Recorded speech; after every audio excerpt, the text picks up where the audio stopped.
Hello everyone, एक बार फिर स्वागत है आप सभी का अपने यूट्यूब चैनल पर। तो फ्रेंड, जैसा कि आप थंबनेल पे देख ही चुके हो, आज की इस वीडियो में हम डिस्कस करेंगे national commissions and committees on educations किस एजुकेशंस के सभी इंपॉर्टेंट क्वेश्चंस और सभी कमीशंस और कमेटियां को हम इस एक ही वीडियो में कंप्लीट डिस्कस करेंगे, जो मेरे लिए आपको आगामी HPUB एंट्रांस 2023 के एग्ज़ाम में ये क्वेश्चन जो होंगे वो आपको काफ़ी हेल्पफुल साबित होंगे। ये आपकी रिवीजन क्लास, तीसरी रिवीजन क्लास होगी। इससे पहले भी रिवीजन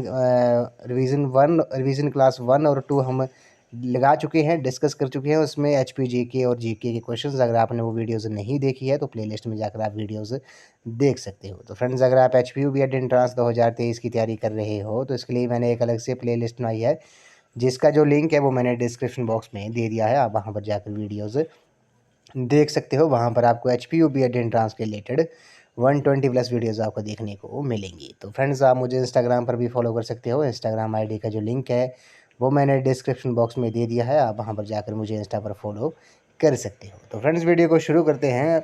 आज का जो सेशन है वो काफ़ी इंपॉर्टेंट रहने वाला है। आपने वीडियो के अंत तक बने रहना है, क्योंकि आज हम सभी कमीशन और कमेटियाँ जो होंगी उन सभी को एक ही वीडियो में आज हम कंप्लीट डिस्कस करेंगे। अगर पहले की प्रीवियस वीडियोज़ आपने नहीं देखी है तो अगर आपने पहले की वीडियोज़ नहीं देखी हैं तो आज का जो सेशन है, आज जो रिवीजन सीरीज़ क्लास 3 है, ये आपने वीडियो पूरी देखनी है, क्योंकि इससे आपको काफ़ी हेल्प मिलेगी HPUB एंट्रांस में। तो फ्रेंड्स, वीडियो को शुरू करते हैं। सबसे पहले बात करते हैं कमीशन कमेटियाँ जो शिक्षा से संबंधित है। तो बात करते हैं स्वतंत्रता से पूर्व जो शिक्षा कमीशन और कमेटियाँ थी, उनके बारे में हम बात करते हैं। सबसे पहले बात करते हैं स्वतंत्रता से जो पूर्व जो कमीशन और कमेटियाँ थी। तो 1835 में वेंटिक मैकॉले प्रारूप ने भारत में अंग्रेजी को शिक्षा का माध्यम बनाया था। ये आपने याद रखना है। क्वेश्चन यहाँ से पूछ सकते हैं कि लॉर्ड मैकॉले जो थे वो किसके पक्ष में थे। तो ये आपने याद रखना है। वे भारत में अंग्रेजी शिक्षा के पक्ष में थे। काफ़ी इंपॉर्टेंट है। उनसे लॉर्ड मैकॉले से क्वेश्चन जो था वो प्रीवियस HPUB एंट्रांस में भी पूछा गया था। तो लॉर्ड मैकॉले ने कहा था कि जनसाधारण को शिक्षित करना जो है वो असंभव है, परंतु अंग्रेजी शिक्षा के द्वारा भारतीयों के एक ऐसे वर्ग को शिक्षित करना संभव है जो रंग रूप और रक्त से तो भारतीय हो, परंतु रुचियों, विचारों, नैतिकता और बुद्धि से अंग्रेज हो, और वे शिक्षा धीरे धीरे जनसाधारण तक पहुंचानी है। ये जो स्टेटमेंट थी ये लॉर्ड मैकॉले ने कहा था। लॉर्ड मैकॉले जो थे वो अंग्रेजी शिक्षा के पक्ष में थे। काफ़ी उन्होंने बल दिया था इंग्लिश एजुकेशन पे। ये आपने याद रखना है, इंग्लिश मीडियम पे। उसके बाद बात करते हैं हम वुड्स डिस्पैच जो है वो किस वर्ष में आया था। वुड डिस्पैच 1854 में आया था। ये आपने याद रखना है। वुड डिस्पैच को भारतीय शिक्षा का मैग्ना कार्टा भी कहा जाता है। ये भी आपने याद रखना है। इनको हम क्विक डिस्कस करेंगे, क्योंकि हमने डिटेल में जो डिस्कस है वो प्रीवियस वीडियोज़ में डिटेल में डिस्कस कर लिया है। तो इनको अब हम क्विक डिस्कस करेंगे। तो वुड डिस्पैच को भारतीय एजुकेशन का, भारतीय शिक्षा का मैग्ना कार्टा कहा जाता है। स्टेनली डिस्पैच जो है, स्टेनली डिस्पैच 1859 में आया था। ये भी आपने याद रखना है। हंटर आयोग जो था, पहला भारतीय शिक्षा आयोग था हंटर आयोग, ये 1882 में आया था। ये आपने याद रखना है। लॉर्ड रिपन ने 3 फरवरी 1882 को विलियम हंटर की अध्यक्षता में भारतीय शिक्षा आयोग जो था वो नियुक्त किया था, और इस आयोग को मुख्यतः हंटर आयोग के नाम से भी जाना जाता है। ये आपने याद रखना है। हंटर आयोग को और किस नाम से जाना जाता है? इंडियन एजुकेशन कमीशन के नाम से। किस वर्ष में आया था? 1882 में आया था। उसके बाद हम बात करते हैं भारतीय विश्वविद्यालय शिक्षा आयोग के बारे में। मोस्ट इंपॉर्टेंट है। भारतीय विश्वविद्यालय आयोग जो था, इंडियन यूनिवर्सिटीज़ कमीशन जो था वो वर्ष 1902 में आया था। ये भारतीय विश्वविद्यालय आयोग जो था वो लॉर्ड कर्जन द्वारा 27 जनवरी 1902 को नियुक्त किया गया था, ताकि वे भारत में विश्वविद्यालय शिक्षा का प्रतिवेदन प्रस्तुत करे और सुधार को सुझाव दे। ये आपने याद रखना है। तो 1902 में भारतीय विश्वविद्यालय आयोग आया था, और लॉर्ड रिपन द्वारा ये नियुक्त किया गया था। कब किया गया था? 27 जनवरी 1902 को। ये आपने डेट जो है वो नोट कर लेनी है। उसके बाद बात करते हैं गोखले बिल जो था। गोखले बिल जो था वो वर्ष 1911 में आया था। ये भी आपने याद रखना है। यहाँ से जो क्वेश्चन है वो कई बार एग्जाम में पूछा गया है। गोखले बिल कब आया था? गोखले बिल 1911 में आया था। गोखले प्रस्ताव जो था ये प्राथमिक शिक्षा सुधार के लिए श्री गोपाल कृष्ण गोखले ने 16 मार्च 1911 को इंपीरियल लेजिस्लेटिव काउंसिल में एक प्रस्ताव रखा था, जिसे गोखले का प्रस्ताव या गोखले का बिल भी कहा जाता है। उसके बाद हम बात करते हैं कलकत्ता विश्वविद्यालय आयोग के बारे में। 1917 में आया था। क्वेश्चन यहाँ से पूछ सकते हैं कि कलकत्ता विश्वविद्यालय आयोग को और किस नाम से जाना जाता है। तो ये आपने याद रखना है। इसे सैंडलर आयोग के नाम से भी जाना जाता है। 14 सितंबर 1917 को इसकी नियुक्ति हुई थी। आपने याद रखना है। 14 सितंबर 1917 को सैंडलर आयोग या कलकत्ता कलकत्ता विश्वविद्यालय आयोग की जो नियुक्ति थी वो 14 सितंबर 1917 को की गई थी। ये आपने याद रखना है। इसकी जो नियुक्ति थी 14 सितंबर 1917 को की गई थी। भारत सरकार द्वारा लीड विश्वविद्यालय के उप कुलपति वाइस चांसलर माइकल सैंडलर की अध्यक्षता में की गई थी। ये आपने याद रखना है। उसके बाद हम बात करते हैं हार्टोग कमेटी जो थी। हार्टोग कमेटी का गठन था 1929 में हुआ था। उसके बाद बात करते हैं सप्रू कमेटी का जो गठन था वो वर्ष 1934 में हुआ था। बर्दा प्रस्ताव जो था वो महात्मा गांधी द्वारा लाया गया था। कब? 1937 में। इन्होंने बुनियादी शिक्षा पे काफ़ी बल दिया था। ये आपने याद रखना है। तो बर्दा स्कीम जो थी, बर्दा प्रस्ताव जो था वो महात्मा गांधी द्वारा लाया गया था वर्ष 1937 में। बुनियादी शिक्षा पर इन्होंने काफ़ी बल दिया था। उसके बाद एबट वुड रिपोर्ट जो थी वो वर्ष 1937 में आई थी। सार्जेंट जो रिपोर्ट थी वर्ष 1944 में आई थी। ये भी आपने याद रखना है। ये तो कुछ इंपॉर्टेंट हमने कमीशन डिस्कस किए जो आज़ादी से पहले के थे। अब बात करते हैं आज़ादी के बाद जो कमीशन आए थे उनके बारे में डिस्कस कर लेते हैं। उसके बाद बात करते हैं ताराचंद कमेटी जो थी वो वर्ष 1948 में आई थी। ये आपको पता होगा। विश्वविद्यालय शिक्षा आयोग जिसे राधा कृष्णन आयोग भी कहा जाता है, ये किस वर्ष में आया था? ये वर्ष 1948 में आया था। ये आपने याद रखना है। क्वेश्चन पूछ सकते हैं कि यूनिवर्सिटी यूनिवर्सिटी एजुकेशन कमीशन जो था उसे और किस नाम से जाना जाता है? तो ये आपने याद रखना है। उसे राधा कृष्णन आयोग के नाम से जाना जाता है। इसकी जो नियुक्ति थी वे 6 दिसंबर 1948 को हुई थी। ये आपने याद रखना है। 6 दिसंबर 1948 को इसकी नियुक्ति हुई थी। विश्वविद्यालय शिक्षा आयोग का गठन बनारस हिंदू विश्वविद्यालय के पूर्व उपकुलपति व भारत के दूसरे राष्ट्रपति और पहले उपराष्ट्रपति डॉक्टर सर्वपल्ली राधाकृष्णन की अध्यक्षता में हुआ था। इस आयोग का उद्घाटन तत्कालीन शिक्षा मंत्री श्री अबुल कलाम आज़ाद ने 6 दिसंबर 1948 को किया था। ये आपने याद रखना है। उसके बाद बात करते हैं माध्यमिक शिक्षा आयोग के बारे में, जिसे मुदालिर आयोग भी कहा जाता है। 1952 में इसकी नियुक्ति हुई थी। ये आपने याद रखना है। क्वेश्चन पूछ सकते हैं सेकेंडरी एजुकेशन कमीशन को और किस नाम से जाना जाता है? इसे मुदालिर कमीशन के नाम से जाना जाता है। इसकी जो नियुक्ति थी वे कब हुई थी? वे 23 सितंबर 1952 को हुई थी। मोस्ट इंपॉर्टेंट है क्वेश्चन जो है वो कई बार पूछा गया है मुदालिर कमीशन से। तो 23 सितंबर 1952 को इसकी नियुक्ति हुई थी। इसकी नियुक्ति भारत सरकार ने डॉक्टर ए लक्ष्मण स्वामी मुदालिर उपकुलपति मद्रास विश्वविद्यालय की अध्यक्षता में माध्यमिक शिक्षा आयोग की नियुक्ति की थी। और इस आयोग ने 29 अगस्त, ये आपने याद रखना है, 29 अगस्त 1953 को अपनी जो रिपोर्ट थी वे सबमिट की थी। ये आपने याद रखना है। उसके बाद बात करते हैं दुर्गाबाई देशमुख कमेटी जो थी उसका जो गठन था वो 1958 में हुआ था। महिला शिक्षा पर इन्होंने काफ़ी बल दिया था। बात करते हैं श्री प्रकाश कमेटी के बारे में। धार्मिक नैतिक शिक्षा पर बल दिया था। 1959 में इसकी नियुक्ति हुई थी। 1966 में इसने अपनी रिपोर्ट सबमिट की थी। बात करते हैं हंसा मेहता कमेटी के बारे में। हंसा मेहता कमेटी जो थी इसका जो गठन था वो 1961 में हुआ था। 1962 में इसने रिपोर्ट सबमिट की थी। उसके बाद बात करते हैं मोस्ट इंपॉर्टेंट है कोठारी कमीशन। ये आपने याद रखना है। इसे इंडियन एजुकेशन कमीशन के नाम से जाना जाता है। भारतीय शिक्षा आयोग के नाम से भी इसे जाना जाता है। कोठारी कमीशन के बारे में हम डिटेल में डिस्कस कर लेते हैं। 14 जुलाई 1964 को, ये आपने याद रखना है, 14 जुलाई 1964 को कोठारी कमीशन की नियुक्ति हुई थी। और ये किसकी अध्यक्षता में हुई थी? ये भारत सरकार द्वारा डॉक्टर DS कोठारी, दौलत सिंह कोठारी की अध्यक्षता में भारतीय शिक्षा आयोग की नियुक्ति की गई थी। और इसने अपनी जो रिपोर्ट थी वे सबमिट की कब की थी? 29 जून 1966 को। 29 जून 1966 को इसने अपनी रिपोर्ट जो थी वो सबमिट की थी। ये आपने याद रखना है। अब हम बात करते हैं भारतीय शिक्षा के विकास में मुख्य आयोग व समितियां जो है कंप्लीट डिस्कस करें। ए टू जेड जो कमीशंस और कमेटियां हैं उनको हम डिस्कस कर लेते हैं। इससे पहले हमने जो इम्पोर्टेंट कमेटियां और कमीशन थे आज़ादी से पहले और आज़ादी के बाद में उनको हमने डिस्कस किया। अब हम कंप्लीट जो भारतीय शिक्षा के विकास में मुख्य आयोग और समितियां हैं उनके बारे में हम बात कर लेते हैं। तो ये आपने शॉर्ट फॉर्म में नोट्स भी इनके जरूर बना लेने हैं अगर आपको लगता है, या फिर आप स्क्रीनशॉट भी ले सकते हो। तो सबसे पहले बात करते हैं चार्ल्स ग्रांट ऑब्जर्वेशन जो था वो 1792 में आया था। ये आपने याद रखना है। मिंटो मिनट जो था वो 1811 में आया था। मोस्ट इम्पोर्टेंट है। रिन्यूएबल ऑफ चार्टर, ये 1813 में आया था। उसी तरह बात करते हैं एल्फिंस्टोन मिनट जो था वो किस वर्ष आया था? 1823 में आया था। चार्टर एक्ट जो था वो कब आया था? मोस्ट इम्पोर्टेंट है, 1823 में आया था। उसी तरह बात करते हैं बोर्ड ऑफ डायरेक्टर डिस्पैच जो था वो वर्ष 1824 में आया था। थॉमस मुनरो इंक्वायरी जो थी वो 1826 में आई थी। उसी तरह William Adams 3 reports on education जो थी वो 1835 में इसका गठन हुआ था। और 1838 में इसने अपनी रिपोर्ट जो थी वो सबमिट की थी। उसके बाद मोस्ट इम्पोर्टेंट है लॉर्ड मैकॉले मिन्ट जो था, मोस्ट इम्पोर्टेंट है लॉर्ड मैकॉले मिन्ट जो था वो 1835 में आया था। और लॉर्ड मैकॉले जो था वो अंग्रेजी की शिक्षा के काफ़ी समर्थक थे, ये भी आपने याद रखना है। उन्होंने इंग्लिश एजुकेशन पे, इंग्लिश मीडियम पे उन्होंने काफ़ी बल दिया था। बात करते हैं 1835 में डिक्लेरेशन ऑफ एजुकेशन पॉलिसी की घोषणा हुई थी। लॉर्ड ऑकलैंड मिन्ट जो था वो 1839 में आया था।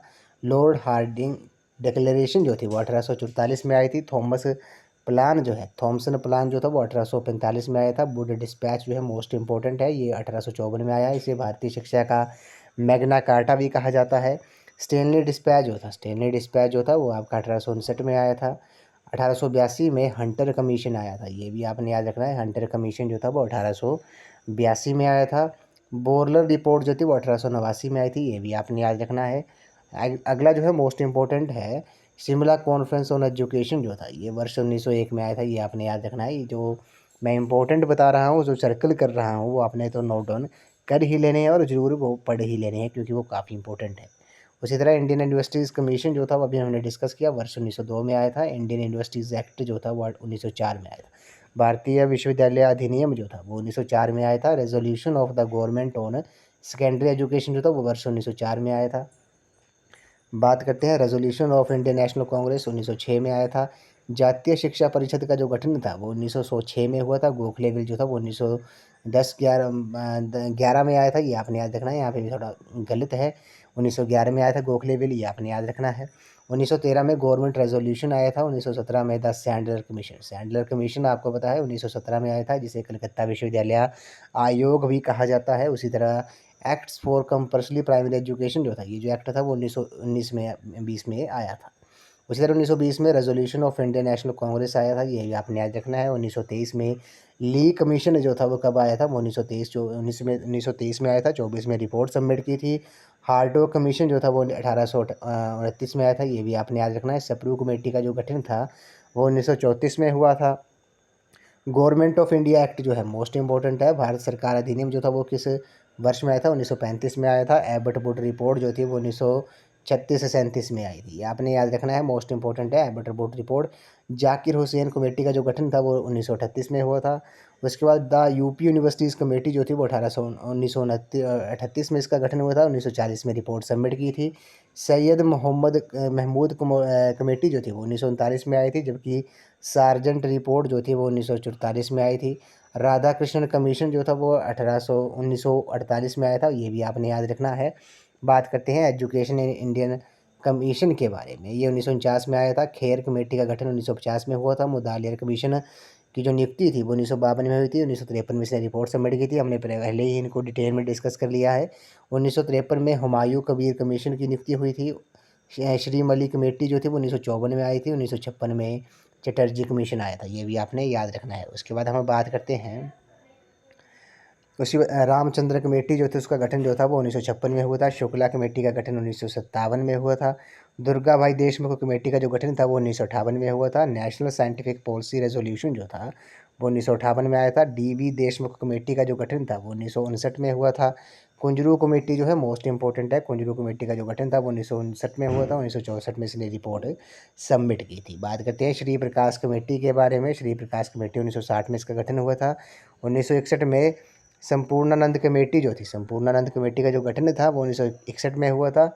1962 में हंसा मेहता कमेटी का गठन हुआ था। 1963 में committee of members of parliament on higher education का गठन हुआ था, ये भी आपने याद रखना है। उसके बाद बात करते हैं Indian parliamentary and scientific committee का जो गठन था वो 1961 में हुआ था। 1964 में इसने अपनी रिपोर्ट जो थी वो सबमिट की थी। कोठारी कमीशन आपको पता है 1964 में इसका गठन हुआ था, डॉक्टर डी.एस. कोठारी की अध्यक्षता में।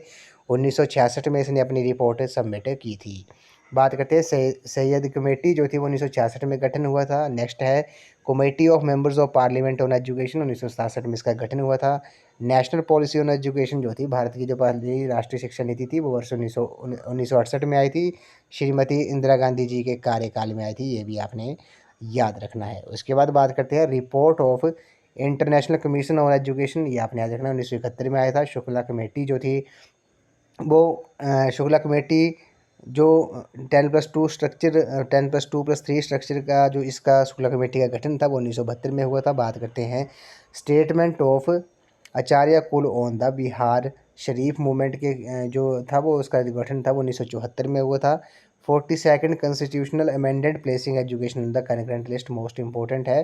क्वेश्चन ये आपसे एग्जाम में पूछ सकते हैं, जीके में पूछ सकते हैं कि किस संविधान संशोधन द्वारा एजुकेशन को शिक्षा को भारतीय संविधान में करेंट लिस्ट यानी कि समवर्ती सूची में शामिल किया गया था। तो ये 1976 में किया गया था, ये भी आपने याद रखना है। नेक्स्ट इंपॉर्टेंट है, ईश्वर भाई पटेल कमेटी का जो गठन था वह किस वर्ष हुआ था? 1977 में हुआ था।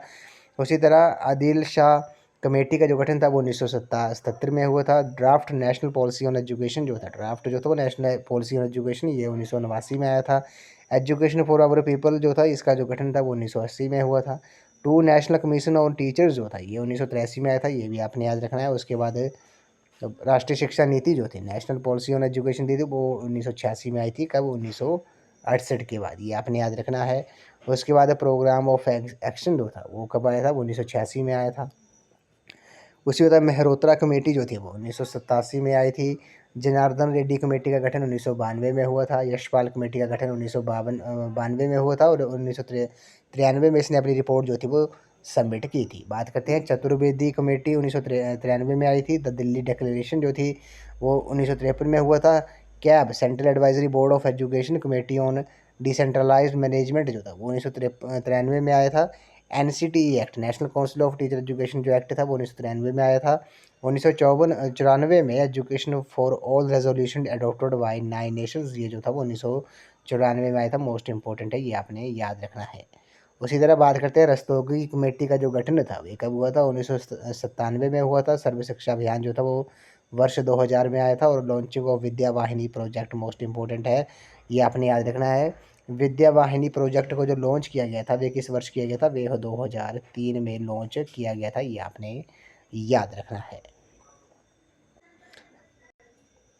अब हम बात करते हैं राष्ट्रीय शिक्षा नीति 2020 के बारे में। 101% जो है यहाँ से आपके क्वेश्चन जो है वो पूछा ही जाएगा। तो राष्ट्रीय शिक्षा नीति के बारे में बात करते हैं। भारत सरकार द्वारा 29 जुलाई 2020 को राष्ट्रीय शिक्षा नीति 2020 को मंजूरी प्रदान की गई थी तथा मानव संसाधन विकास मंत्रालय का जो नाम था वे बदलकर शिक्षा मंत्रालय कर दिया गया। ये नई राष्ट्रीय शिक्षा नीति ने 34 वर्ष पुरानी राष्ट्रीय शिक्षा नीति 1986 को प्रतिस्थापित किया है, ये आपने याद रखना है। राष्ट्रीय शिक्षा नीति जो थी इसको जो मंजूरी प्रदान की गई थी वो 29 जुलाई 2020 को मंजूरी प्रदान की गई थी। और मानव संसाधन विकास मंत्रालय का जो नाम था वो बदल कर शिक्षा मंत्रालय कर दिया गया है। Ministry of human resource development को अब इसका जो नाम है वो मिनिस्ट्री ऑफ एजुकेशन कर दिया गया है। और ये नई राष्ट्रीय शिक्षा नीति ने 34 वर्ष पुरानी राष्ट्रीय शिक्षा नीति 1986 को प्रतिस्थापित किया है। यह क्वेश्चन जो था वो 2021 के बीएड एंट्रांस में पूछा गया था कि राष्ट्रीय शिक्षा नीति 2020 ने किस राष्ट्रीय शिक्षा नीति को प्रतिस्थापित किया है, यानी कि वे किसकी जगह पर आई है। तो ये आपको पता है, ये 1986 की जो राष्ट्रीय शिक्षा नीति थी उसके स्थान पर आई है, ये भी आपने याद रखना है। बात करते हैं भारत के शिक्षा मंत्री के बारे में। तो भारत के जो शिक्षा मंत्री हैं वो श्री धर्मेंद्र प्रधान हैं। हिमाचल प्रदेश के शिक्षा मंत्री कौन है? श्री रोहित ठाकुर हैं, ये भी आपको पता होना चाहिए। उसके बाद बात करते हैं कि उल्लेखनीय है कि इस नई शिक्षा नीति के निर्माण के लिए जून 2017 में पूर्व इसरो प्रमुख डॉक्टर के कस्तूरी रंगन की अध्यक्षता में एक समिति का गठन किया गया। इस समिति ने मई 2019 में राष्ट्रीय शिक्षा नीति का मसौदा प्रस्तुत किया था, जिसे 29 जुलाई 2020 को स्वीकृति जो थी वो मिली थी। इस प्रकार भारत में अब तक 3 राष्ट्रीय शिक्षा नीति को लाया गया है। कौन कौन सी? राष्ट्रीय शिक्षा नीति 1968, 1986 और 2020, ये आपने याद रखना है। राष्ट्रीय शिक्षा नीति जो 1968 में आई थी ये किसके कार्यकाल में आई थी? ये श्रीमती इंदिरा गांधी जी के कार्यकाल में आई थी। जबकि 1986 जो राष्ट्रीय शिक्षा नीति थी वे श्री राजीव गांधी जी के कार्यकाल में आई थी जब वे प्रधानमंत्री थे। और 2020 जो राष्ट्रीय शिक्षा नीति है ये प्रधानमंत्री नरेंद्र मोदी के कार्यकाल में आई है, ये भी आपने याद रखना है। क्वेश्चन जो है यहाँ से पूछा जा सकता है। उसके बाद बात करते हैं, मोस्ट इंपॉर्टेंट है RTE एक्ट जो है, आपको पता है राइट टू एजुकेशन एक्ट जो है, ये एग्ज़ाम में यहाँ से जो है वो क्वेश्चन पूछा ही जाता है। RTE एक्ट 2009 जो RTE एक्ट है इसके बारे में हम थोड़ा डिटेल में डिस्कस कर लेते हैं। शिक्षा का जो अधिकार, राइट टू एजुकेशन अधिनियम 2009 जो है वे राज्य, परिवार और समुदाय की सहायता से 6 से 14 वर्ष तक के सभी बच्चों के लिए मुफ्त और अनिवार्य गुणवत्तापूर्ण प्राथमिक शिक्षा सुनिश्चित करना है, ये आपने याद रखना है। RTE एक्ट जो है वह कहता है कि 6 से 14 वर्ष तक के सभी बच्चों को निःशुल्क और अनिवार्य शिक्षा जो है वो प्रदान की जाए, जबकि पर दिव्यांग बच्चों को, ये आपने याद रखना है, दिव्यांग बच्चों को 6 से 18 वर्ष तक, दिव्यांग बच्चों को 6 से 18 वर्ष तक निःशुल्क और अनिवार्य शिक्षा का प्रावधान है आरटी एक्ट में, ये भी आपने याद रखना है। आपने याद रखना है विकलांग शब्द जो था पहले, अब विकलांग शब्द की जगह अब दिव्यांग, ये आपने याद रखना है, दिव्यांग शब्द जो है वो अब यूज़ किया जाता है, विकलांग शब्द जो है वो यूज़ नहीं किया जाता है, ये भी आपको पता होना चाहिए।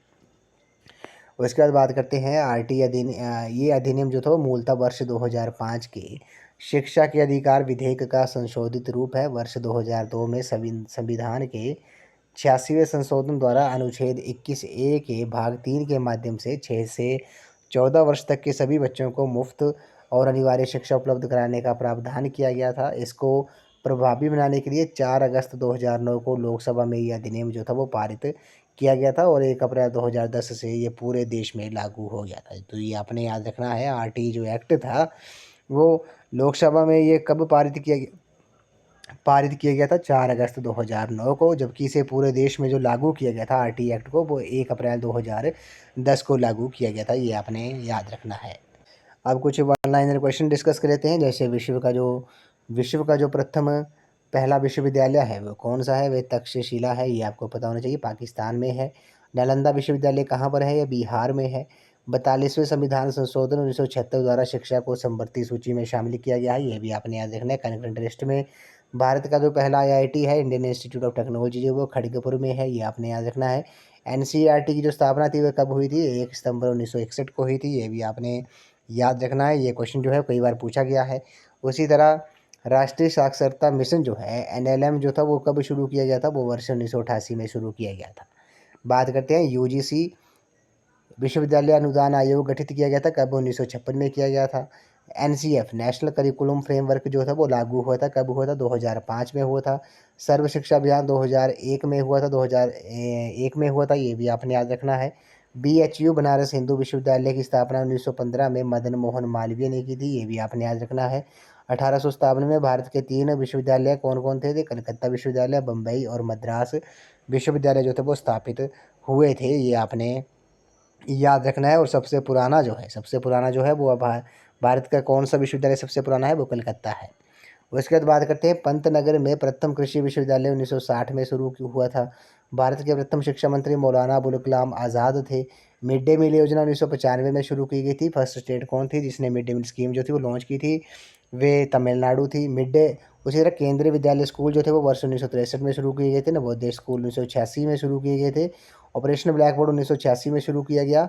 नेशनल ओपन स्कूल जो था वो 1989 में शुरू किया गया, जबकि डिस्ट्रिक्ट प्राइमरी एजुकेशन प्रोग्राम जिला प्राथमिक शिक्षा कार्यक्रम जो था वो 1994 में शुरू किया गया था। IGNOU Indira Gandhi national open university जो थी वो 1985 में इसको शुरू किया गया था। राष्ट्रीय प्रौढ़ शिक्षा कार्यक्रम नेशनल एडल्ट एजुकेशन प्रोग्राम 1978 में शुरू किया गया था। अनुच्छेद 21A और 6 से 14 वर्ष तक के बच्चों को निःशुल्क शिक्षा की व्यवस्था करता है। उसी तरह अनुच्छेद 45 जो है वो 6 वर्ष तक के बच्चों की पूर्व प्राथमिक शिक्षा से संबंधित है। आईसीडीएस कार्यक्रम जो था वो 2 अक्टूबर 1975 को शुरू किया गया था, जबकि एडुसेट जो था 2004 में लॉन्च होता है, एजुकेशन सैटेलाइट। शिक्षा का अधिनियम right to education R T जो था 2009, ये 1 अप्रैल 2010 में लागू हुआ था, ये भी आपने याद रखना है। अब हम बात करते हैं कुछ शिक्षा में संक्षेप यानी कि एब्रीविएशन इन एजुकेशन है, जैसे फुल फॉर्म्स है एग्जाम में पूछी जाती हैं। तो बात करते हैं यूजीसी की फुल फॉर्म क्या है, यूनिवर्सिटी ग्रांट्स कमीशन, ये आपको पता होगा। एनसीईआरटी की फुल फॉर्म क्या है, national council of education and research and training है, इंपॉर्टेंट है। उसी तरह सीबीएसई की फुल फॉर्म क्या है, central board of secondary education है, केंद्रीय माध्यमिक शिक्षा board.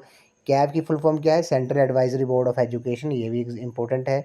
MHRD ministry of human resource development, मानव संसाधन विकास मंत्रालय, जिसे अब शिक्षा मंत्रालय के नाम से जाना जाता है, मिनिस्ट्री ऑफ एजुकेशन के नाम से। ईआरआईसी की जो फुल फॉर्म है, educational research and innovation committee है। एससीईआरटी की फुल फॉर्म क्या है, state council of education research and training है, ये भी आपने याद रखना है। एसआईएसई की जो फुल फॉर्म है, state institute of science education है।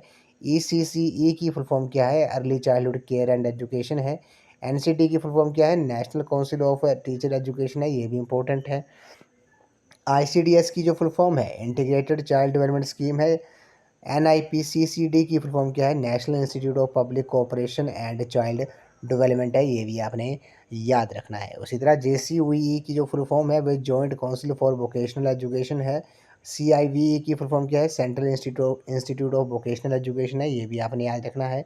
बात करते हैं उसके बाद डाइट की जो फुल फॉर्म है, डाइट की फुल फॉर्म क्या है? District institute of education and training है।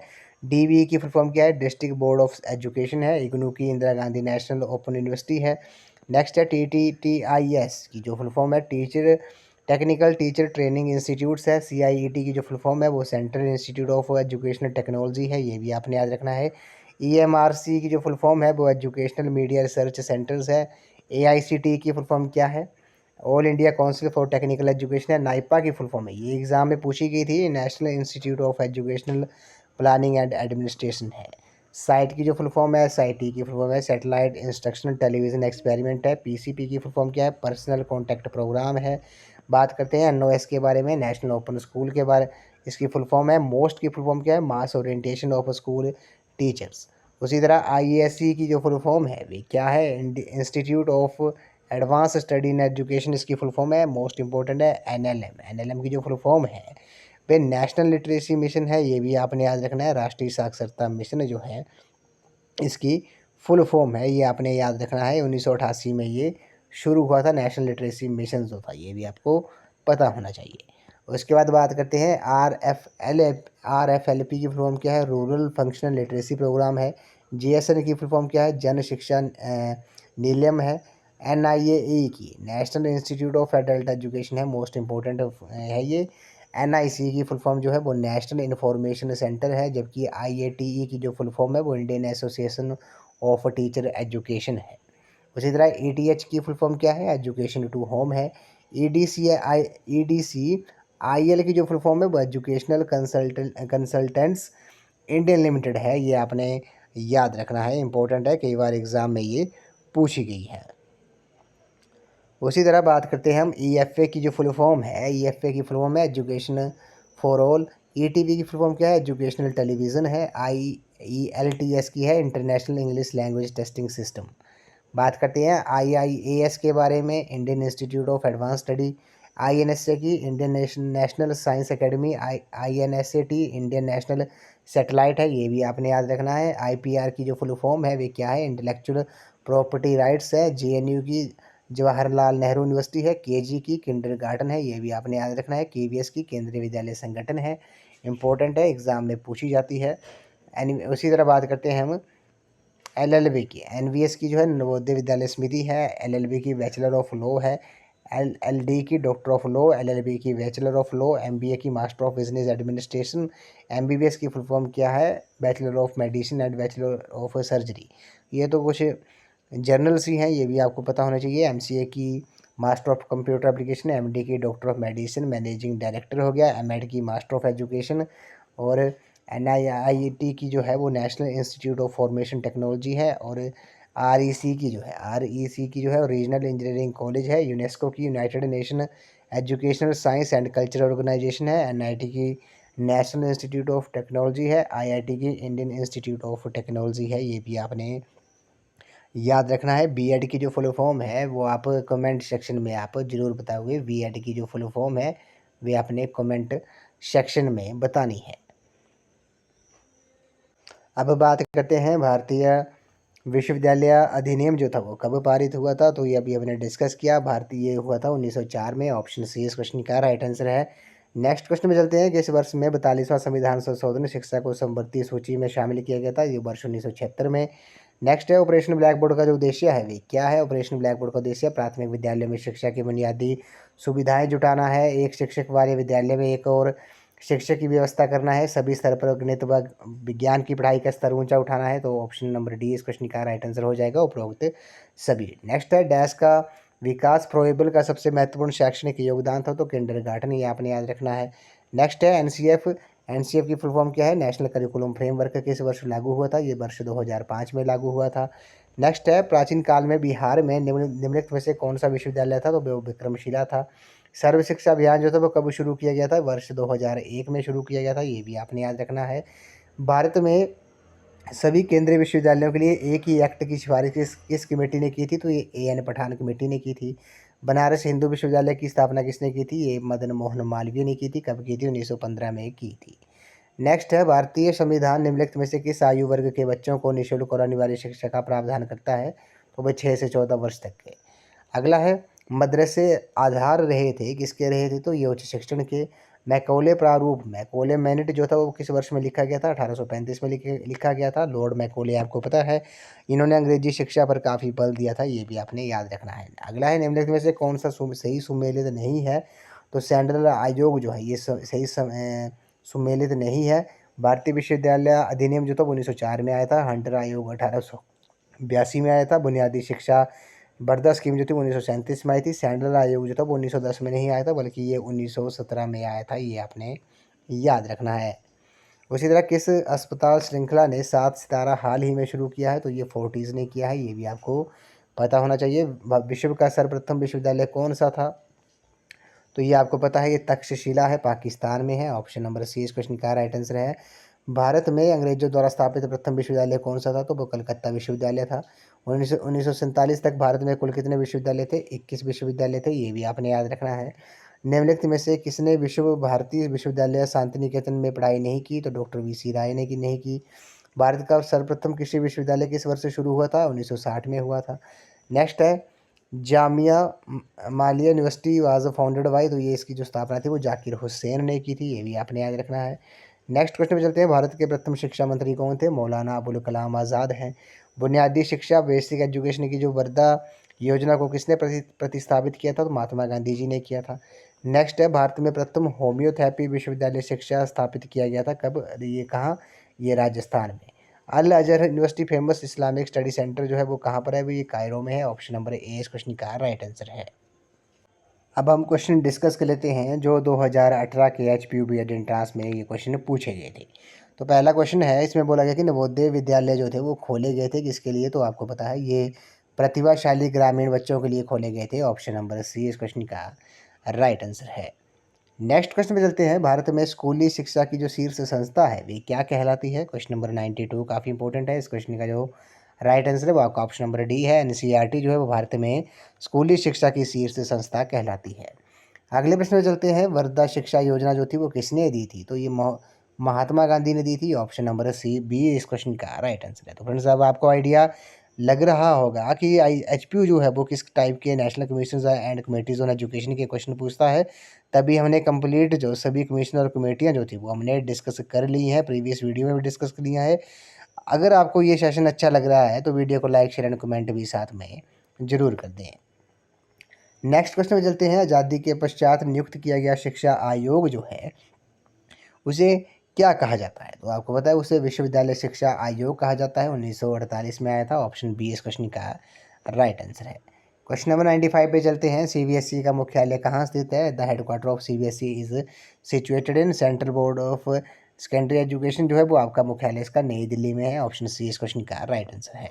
नेक्स्ट क्वेश्चन पे चलते हैं, मुदालियर आयोग की जो नियुक्ति थी वो कब की गई थी? तो मुदालियर कमीशन वाज अपॉइंटेड हो, तो मुदालियर कमीशन की जो नियुक्ति थी वो 1952 में की गई थी, ये भी आपने याद रखना है। इसे सेकेंडरी एजुकेशन कमीशन के नाम से भी जाना जाता है।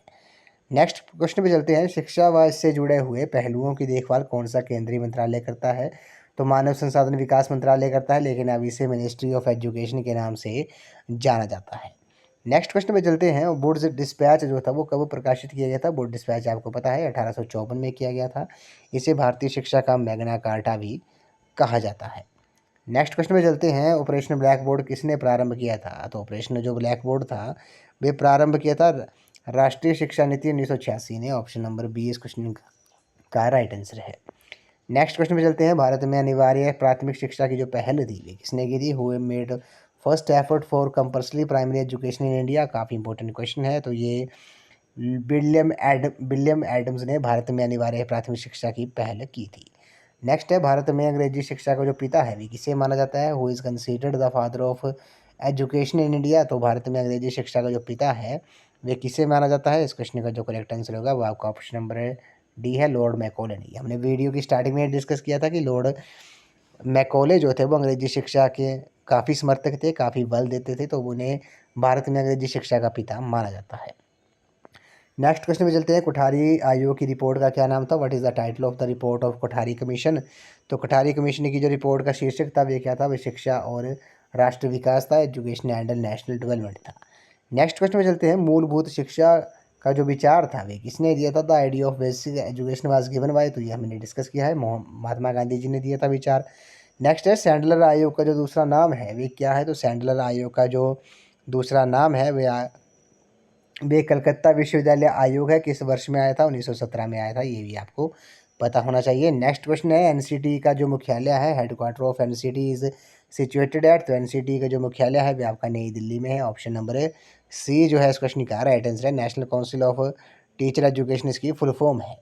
नेक्स्ट क्वेश्चन पे चलते हैं, राष्ट्रीय शिक्षा नीति बनाई थी कौन सी? 1986 की जो थी वो राष्ट्रीय शिक्षा नीति किसने बनाई थी? तो वो राष्ट्रीय शिक्षा नीति बनाई गई थी तो ये सब सर्वप्रथम इंदिरा गांधी द्वारा बनाई गई थी। कब? 1968 में आई थी उनके कार्यकाल में। उसके बाद 1986 में, और तीसरी जो है वो 2020 में आई है। नेक्स्ट क्वेश्चन में चलते हैं, शिक्षा और समाज जो है वो दूसरा नाम है, शिक्षक और समाज is the second name given to, तो शिक्षक और समाज दूसरा नाम है, किसका ये दूसरा नाम है? इस क्वेश्चन का जो राइट आंसर है वो आपका ऑप्शन नंबर बी है, कोठारी आयोग का।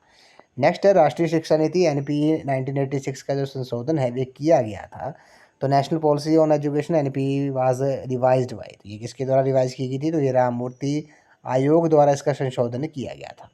नेक्स्ट है, निम्नलिखित में से कौन सा सबसे पहला भारतीय विश्वविद्यालय है? तो आपको पता है कलकत्ता विश्वविद्यालय जो था वो भारत का सबसे कलकत्ता विश्वविद्यालय जो है वो भारत का सबसे पहला विश्वविद्यालय है। उसके बाद हम बात करते हैं, विश्वविद्यालय अनुदान आयोग की नियुक्ति की सिफारिश किसने की थी? काफ़ी इंपॉर्टेंट क्वेश्चन है। तो इसकी जो नियुक्ति थी वो राधाकृष्णन आयोग ने की थी। ये कब आया था? 1948 में आया था राधाकृष्णन आयोग, ये आपने याद रखना है। अगले प्रश्न में चलते हैं, इसमें बोला गया कि national knowledge commission is headed by, तो राष्ट्रीय ज्ञान आयोग के जो अध्यक्ष हैं वे कौन हैं?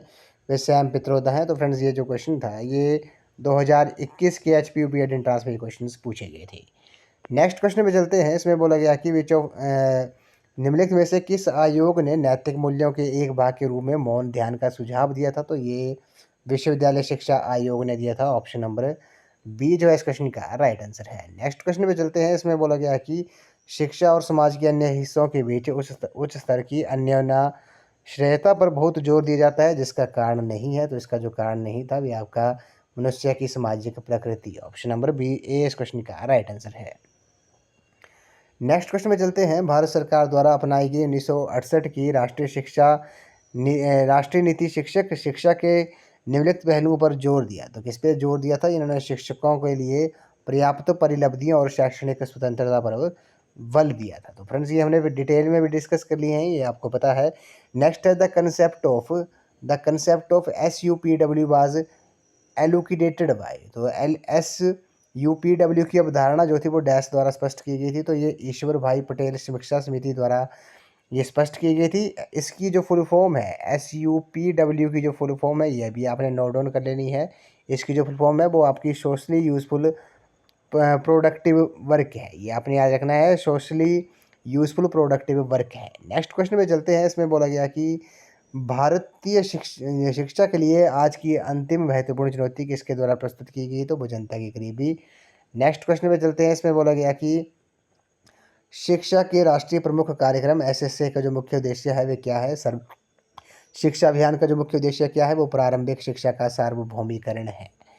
नेक्स्ट क्वेश्चन में चलते हैं, माध्यमिक स्तर पर शिक्षक शिक्षा के लिए पुनश्चर्या पाठ्यक्रम निम्न द्वारा संचालित किए जाते हैं, तो वो राज्य शिक्षा संस्थान द्वारा, ऑप्शन नंबर ए इस क्वेश्चन का राइट आंसर है। नेक्स्ट क्वेश्चन है, न्यूपा इज कंसर्न्ड विद, तो न्यूपा का जो संबंध है वो किसके साथ है? वो शैक्षिक योजना के साथ है। ये क्वेश्चन हमने फुल फॉर्म जो वो हमने डिस्कस की थी, इसकी फुल फॉर्म क्या है? वो इसकी national university of educational planning and administration है। ये अभी हमने जो फुल फॉर्म्स डिस्कस की हैं कंप्लीट, उसमें आपको ये फुल फॉर्म जो है वो वहाँ पर भी आपको मिल जाएगी। तो आपने नोट डाउन कर लेना है, न्यूपा की जो फुल फॉर्म है national university of educational planning and administration है।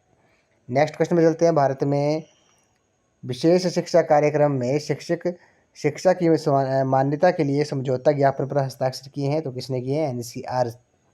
RCI और NCTE ने। नेक्स्ट क्वेश्चन में चलते हैं, इसमें बोला गया कि निम्नलिखित में से किसने महिला शिक्षा में सुधार के लिए महिला आर्य समाज की स्थापना की थी? तो पंडित पंडिता रमाबाई ने। ऑप्शन ए इस क्वेश्चन का राइट आंसर है। नेक्स्ट क्वेश्चन में चलते हैं।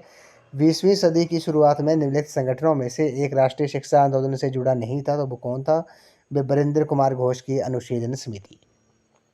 नेक्स्ट क्वेश्चन में चलते हैं। निम्नलिखित में से किस समिति ने शिक्षक शिक्षा कार्यक्रम में सुधार की सिफारिश की थी? तो वो राममूर्ति कमेटी ने की थी। ऑप्शन सी इस क्वेश्चन का राइट आंसर है।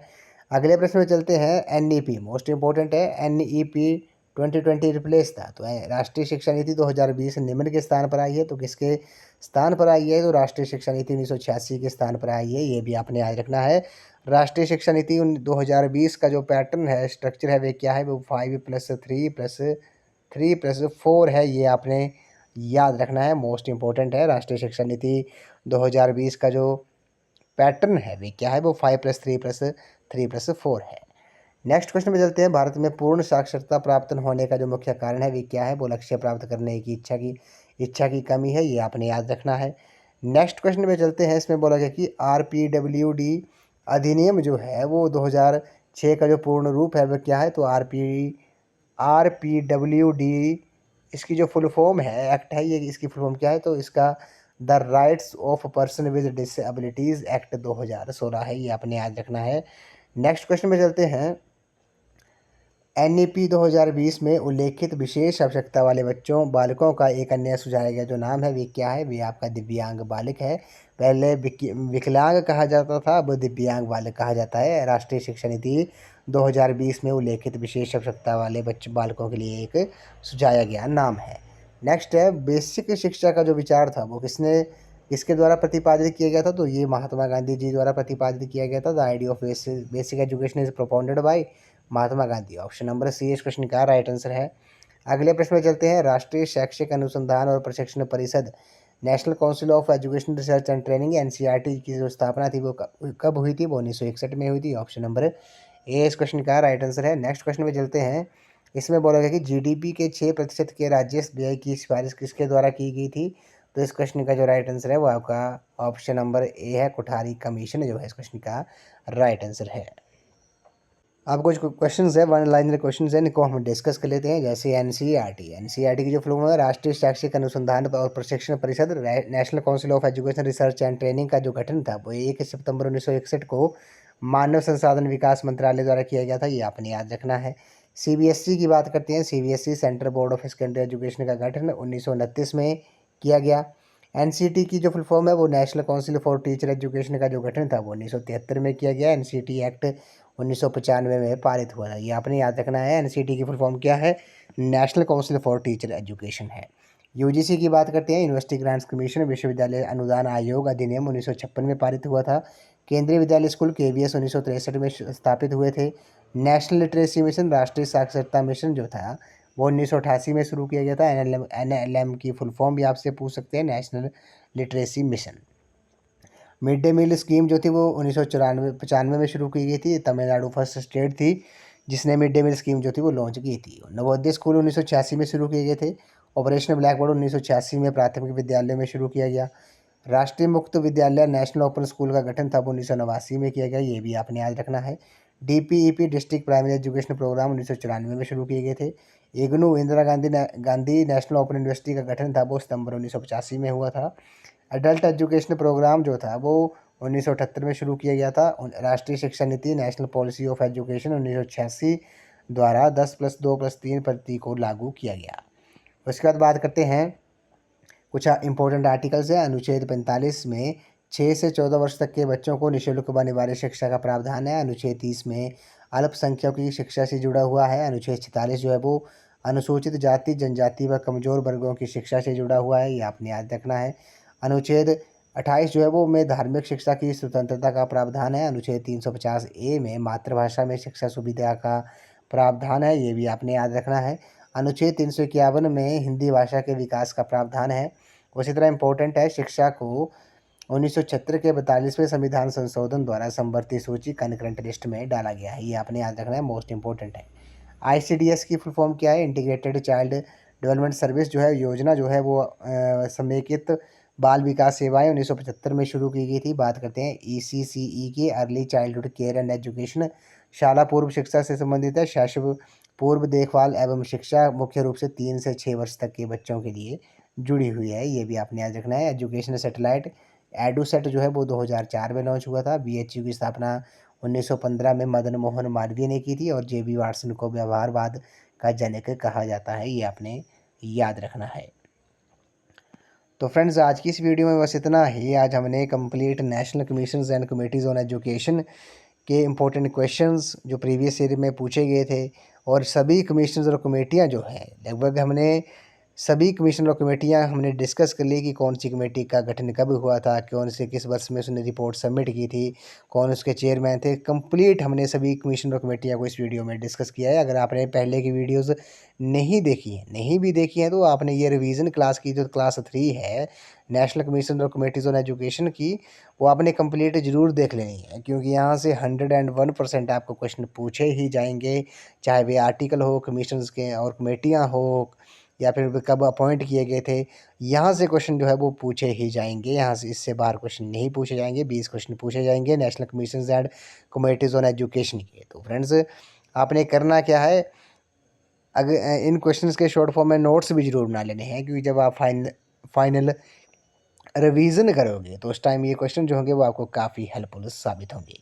तो फ्रेंड्स आई होप आपको ये वीडियो पसंद आई होगी, तो वीडियो को लाइक शेयर एंड कमेंट जरूर कर दें। अगर आप HPU B.Ed एंट्रांस 2023 की तैयारी कर रहे हो तो इसके लिए मैंने एक अलग से प्लेलिस्ट बनाई है, जिसका जो लिंक है वो मैंने डिस्क्रिप्शन बॉक्स में दे दिया है। आप वहाँ पर जाकर वीडियोस देख सकते हो। वहाँ पर आपको HPU B.Ed एंट्रांस के रिलेटेड 130 प्लस वीडियोस आपको देखने को मिलेंगी। सभी सेक्शंस की वीडियोस आपको देखने को मिलेंगी। National commissions and committees on education, teaching aptitude and attitude, HPGK, Hindi, English, math, reasoning, सभी सेक्शंस की वीडियोस आपको वहाँ देखने को मिलेंगी। तो फ्रेंड्स अगर आपने प्रीवियस वीडियोस नहीं भी देखनी है, अगर आपने प्लेलिस्ट में प्रीवियस वीडियोस नहीं भी देखनी है, लेकिन आपने करना क्या है, जो रिवीजन क्लास हम लेके आ रहे हैं, तीसरी क्लास है रिवीजन क्लास, तो इससे पहले की जो आपने रिवीजन क्लासेस नहीं देखी है क्लास 1 और 2, उसमें HPGK और GK के polity, history, geography, economics, science के क्वेश्चंस की वीडियोस आपको देखने को मिलेंगी रिवीजन क्लास 1 में।